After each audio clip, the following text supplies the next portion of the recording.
kelokan dalam jajaran mangrove dan nipah.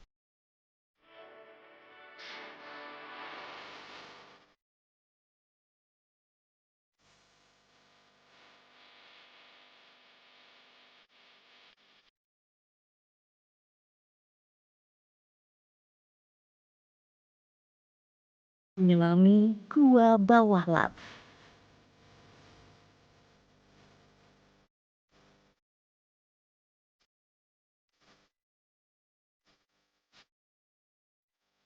Bersenda gurau bersama keramahan desa wisata.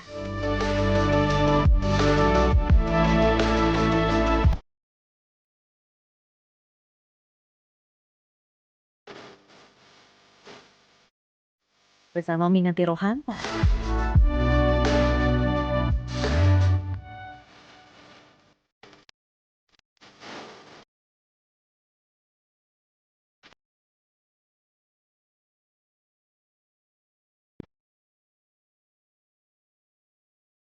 Kabupaten Buton, Sulawesi Tenggara tak hanya dikenal sebagai penghasil aspal saja.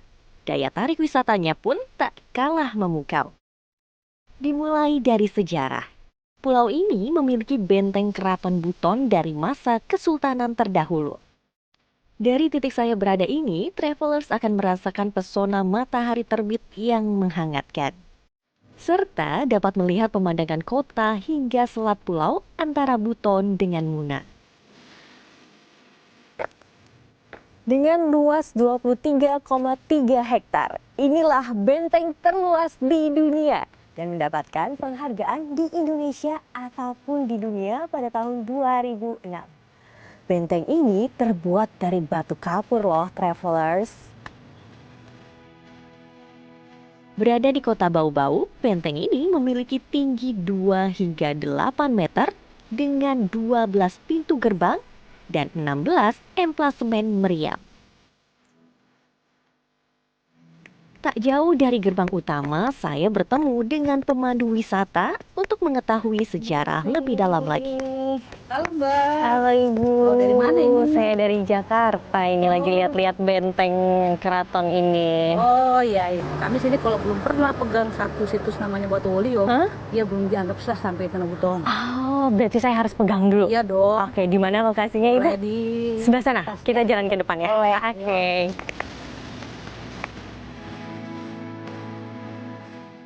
Saya pun langsung diajak menuju Batu Walio atau Batu Yigandangi yang tak jauh dari gerbang utama.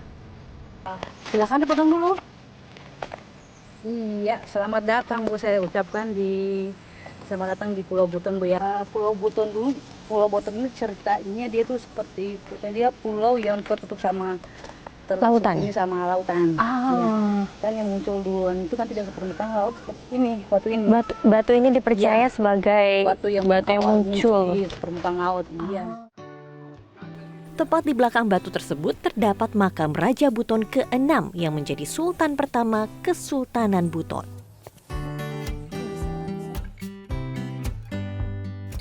Berarti sebenarnya sosok Sultan Murhum ini dikenal karena apa? Perannya sebagai apa gitu? Apakah ada kebijakan yang dibuat sehingga menjadi sosok yang dikenal gitu dari berbagai daerah di Sulawesi Tenggara ini? Iya, karena beliau berjasa. Pertama jasa dalam penyebaran Islam tadi. Kedua beliau yang kebanyakan mendamaikan pertikaian selalu yang beliau yang perdamaian lah ya, sosok perdamaian. Nah, bangunan yang masih tersisa sejak Kesultanan ini ialah Masjid Travelers. Masigi Ogena, berarti ini yang tadi Ibu bilang, Masigi Masjid Ogena besar, masjid besar. Ini sudah ada sejak Kesultanan dahulu, Bu? Iya, usia masjid dia untuk per tahun ini ya, dia sudah 311 tahun. 311 tahun, wow. Kalau kita lihat struktur bangunannya, ini sama dengan struktur mulai dari bangunan dari tiangnya, dari jendelanya. Semua sama dengan jumlah struktur tubuh manusia. Oh, jumlahnya? Ya, benar. Apa aja tuh? Dari tiangnya sama dengan jari, tulang, enggak, maksudnya tulangnya ya. Tulang ini tulang badan manusia 300 tulang manusia. Iya. Kalau jendelanya dia berjumlah 12. Karena mengikuti apa 12, organ tubuh?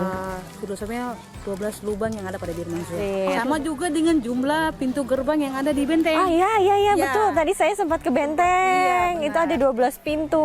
Iya, dia sama juga dengan yang tadi Oke. Selain sejarah, Pulau Buton juga menyimpan keindahan alam seperti air terjun. Kami pun beranjak menuju desa Limbo Bungi. Petra, ini kan kita kayak di pinggir jalan mau Ya. masuk ke hutan, terus ada tulisannya air terjun Kogauna. Ini Ya. kita mau ke sini sekarang. Ya, kita mau ke sini. Di sini ada 15 air terjun sesuai dengan jarak. Tapi Kogauna ini masuk area zona hijau. Jadi bagus, aman buat orang yang berkunjung. Dari pinggir jalan menuju sana berapa? Itu sekitar jaraknya? 5-6 menit saja. Untuk mencapai air terjun Kogauna, kami harus trekking sekitar 150 meter memasuki hutan. Kami pun melewati aliran air terjun.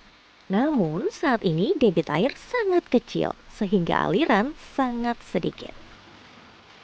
Fokus utamanya Kogauna sana sekitar ada sekitar 80 meter atau 100 meter dari titik Itu sini. tingkat pertama atau tingkat kedua sebenarnya? Yang kedua. Kembali berjalan, saya ternyata harus melewati pipa dengan ukuran yang sangat besar nih travelers. Lokasi sumber mata air menuju ke Kota Bobau. Oh, buat ke kota Ya. malah. Ngambilnya dari sini. Tak lama, kami pun sudah melihat aliran air terjun. Kogauna ini memiliki 7 tingkat air terjun. Kalau musim hujan itu semua Air penuh air, ya, penuh full, dan air itu mengalir deras. Air terjun ini memiliki kolam yang cukup besar bagi wisatawan untuk berenang ataupun sekedar berendam. Kedalamannya mulai dari 1 meter hingga 3 meter. Sedangkan arus air tergantung terhadap debit air saat itu. Kemarau. Paling bagus di bulan apa, Brad? Kalau misalnya Ya, ini wisatawan mau kesini? kalau Januari hujan keras, tapi belum aman karena masih keras, ya, keras, dan airnya warna coklat. Nanti bulan-bulan April sampai bulan September bagus. Bagi wisatawan yang ingin ke lokasi ini, diharapkan untuk tetap menjaga keasrian dan kebersihan ya.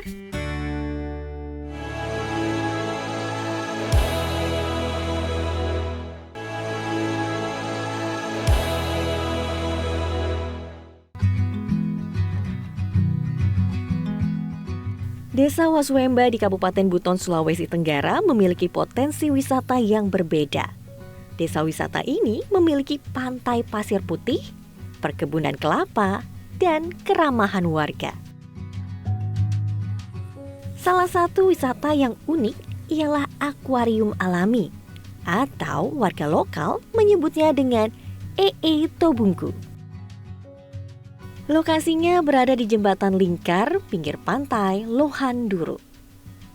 Pohon mangrove pun berada di tengah-tengah jembatan, menambah kesan kesejukan. Wah, jadi inilah akuarium terbuka yang ada di Desa Waswemba, Kabupaten Buton. Tapi saat ini airnya sedang surut. Terlihat dari karang laut atau kars yang tinggi, runcing, terlihat tajam juga. Kalau misalnya airnya pasang, pasti persis banget kali ya, kayak akuarium. Tadi pun aku sempat lihat kayak ada penyu. Bener gak ya? Berarti banyak dong biota lautnya di sini.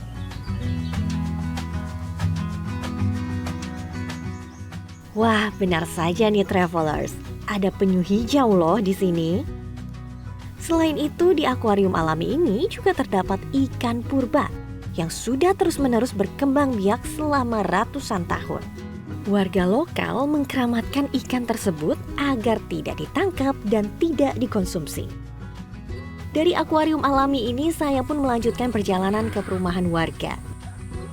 Saya melihat sekumpulan warga sedang memasak nih di depan rumah. Cabe.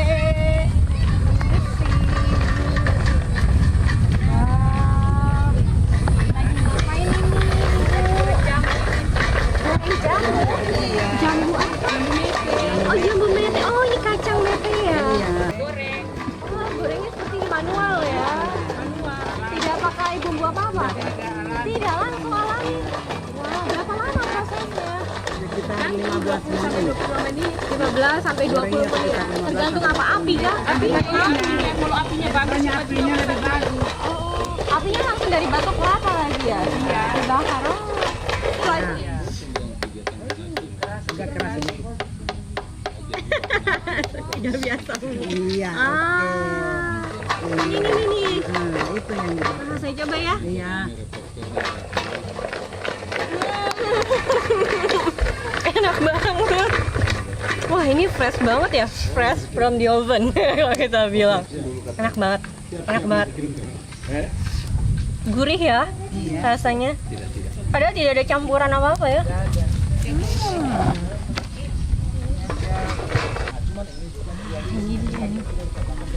Saya coba ya Ibu ya. Beda sama ya kalau beli di toko. Asli. Asli. Gurihnya ada apa? Ini bener manual ya pembuatannya, jadi fresh from the oven. Menarik sekali. Jadi tidak pakai bumbu apa-apa ya, asli ya.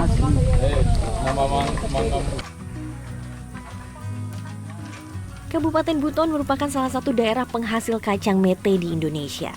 Maka cemilan mete ini memang jadi idola para wisatawan jika berkunjung ke Sulawesi Tenggara.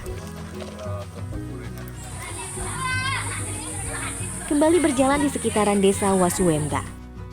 Saya akan mengunjungi sebuah rumah dengan penenun songket yang sudah turun-temurun.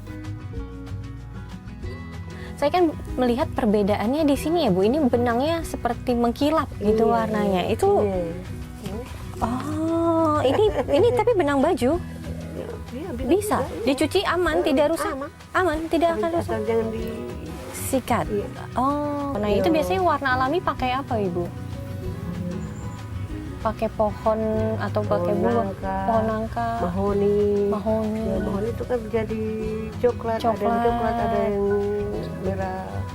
Ya. Kalau pohon nangka itu jadi warna apa Ibu? Kuning. Itu kuning. Ya, ada kuning. Bisa seperti ini ya, warna kuning ya. Kuning-kuningan. Ini pesanan orang ini. Ini semua yang digantung juga pesanan orang. Iya. Dari Ternate. Oh, dari Ternate. Dari mana Iya, saja Bu? iya, Kalau iya. luar Sulawesi selain Ternate? Iya, Ternate di Ambon, Kendari. Dari banyak berarti ya, tidak hanya dari Buton, dari bau-bau saja. Ibu Waosi membutuhkan waktu 4-6 hari untuk menenun kain dengan panjang 4 meter. Semuanya tergantung pada motif. Motif kain kotak-kotak biasanya diperuntukkan bagi pria, sedangkan bergaris panjang untuk wanita. Sore hari, Desa Wasuwemba membagikan suasana kekeluargaan. Banyak ruang terbuka bagi warga untuk bersenda gurau. Anak-anak pun dapat tertawa, berbagi keceriaan dengan bermain bersama secara bebas. Wah, ada anak-anak yang lagi main permainan tradisional. Seru banget, aku mau coba samperin mereka. Hai adik-adik semuanya. Wah, lagi pada main apa di sini? Bakiak sama engrang ya? Iya. Wah, kalian gak ikut main? Atau kalian main yang lain? AC namanya? Iya. Oke, nanti kalian main di sini juga. Aku boleh ikut bareng kalian nanti? Boleh ya? Oke, sekarang kita lihat ini dulu ya.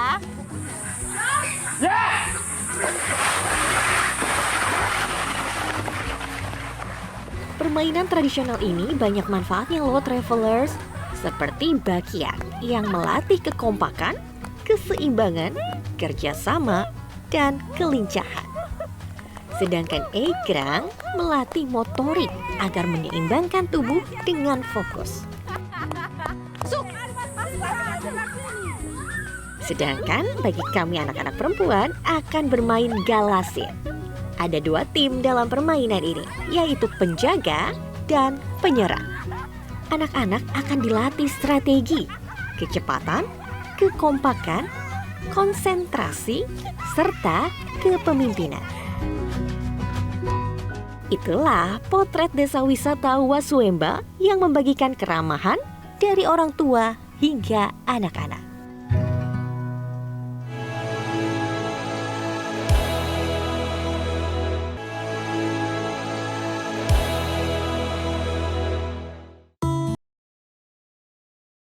Amazonia, Indonesia. Muara sungai, kelokan demi kelokan dalam jajaran mangrove dan nipah. Inilah Muara Lakologu di Desa Limbo Bungi. Saya pun ingin mencoba menyusuri muara tersebut dengan menggunakan perahu nelayan setempat atau kapal ketinting. Penyusuran diawali dari dermaga kecil di bibir sungai. Muara ini cukup besar loh travelers, karena sebagai titik pertemuan dari 3 sungai, yaitu Kantalai, Liabuku, dan Lakalogo. Selama penyusuran, saya berada di tengah-tengah rindangnya mangrove dan nipah yang luasnya sekitar 55.000 hektar. Ini biasanya perjalanan dengan perahu ini berapa lama Pak untuk mengitari nipah-nipah ini semua? Kurang lebih 1 jam lah Mbak, dari 1 jam? ya dari ini tadi tuh, dari tempat naik pertama tadi itu. Dermaganya ya Pak. Kalau di zaman dulu ini Mbak, kayak begini ini luas, karena kan dulu kan ini kan sumber pencariannya juga orang-orang dulu, atap nipah kan. Iya, Tapi iya, pas iya. semenjak sudah banyak atap seng ini, sudah jarang orang pakai begini, sudah jarang yang datang petik inian, potong nipahnya ya. Travelers juga dapat bertemu beberapa satwa liar loh di sini. Contohnya seperti burung, dan terkadang bisa juga melihat buaya yang sedang berjemur. Namun kali ini saya tidak dapat melihatnya nih travelers.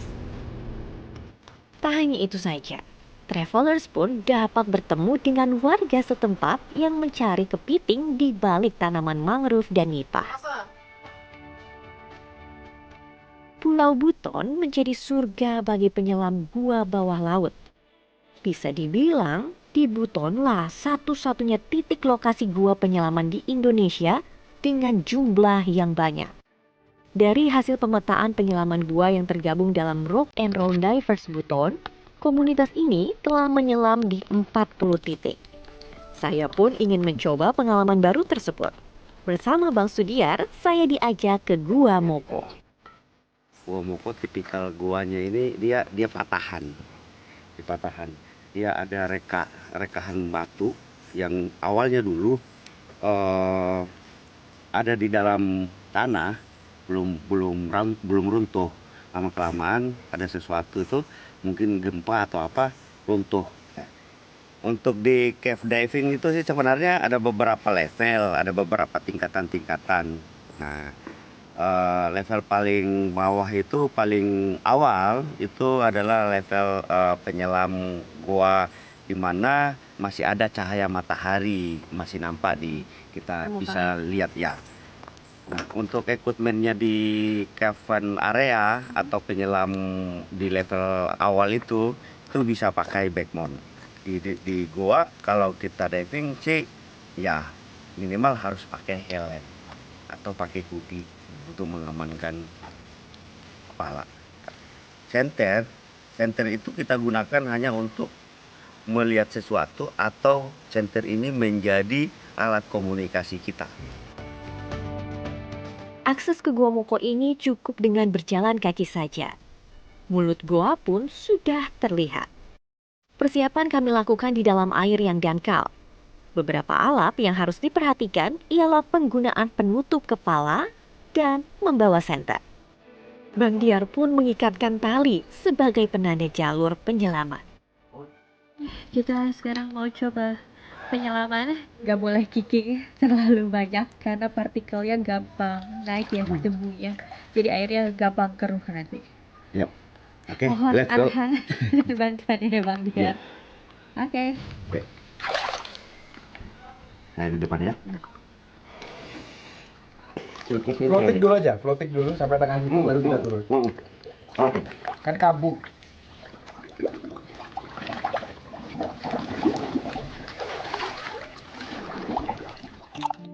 Penyelaman gua ini diperuntukkan bagi yang berpengalaman ya travelers. Karena lisensi saya hanya open water, saya hanya di mulut gua saja dengan pancaran cahaya matahari yang masih menembus permukaan air. Kedalaman mulut gua ini mulai dari 2 hingga 6 meter. pemandangan yang berbeda memang saya temukan. Ruang terasa lebih sempit. Tak ada biota laut yang saya jumpai di mulut gua ini. Hanya dinding-dinding yang megah dengan bentuk stalaktit dan stalagmit. Jarak pandang yang terbatas dan gelap mengharuskan penyelam menggunakan senter.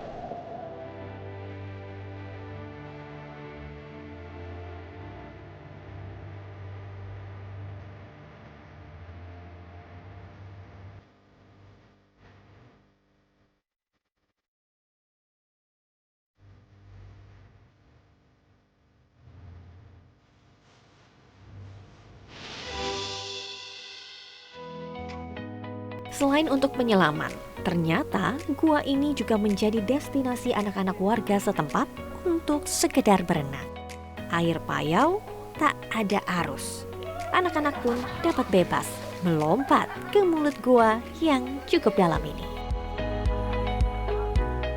Inilah keseruan yang ditawarkan di bumi Anoa. Tertarik untuk berwisata ke sini? Ayo Mi ke Sulawesi Tenggara.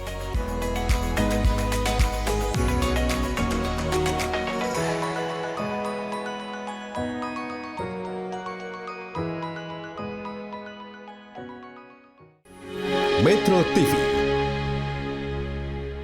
Jelajahi cara baru mendapatkan informasi. Download Metro TV Extend sekarang.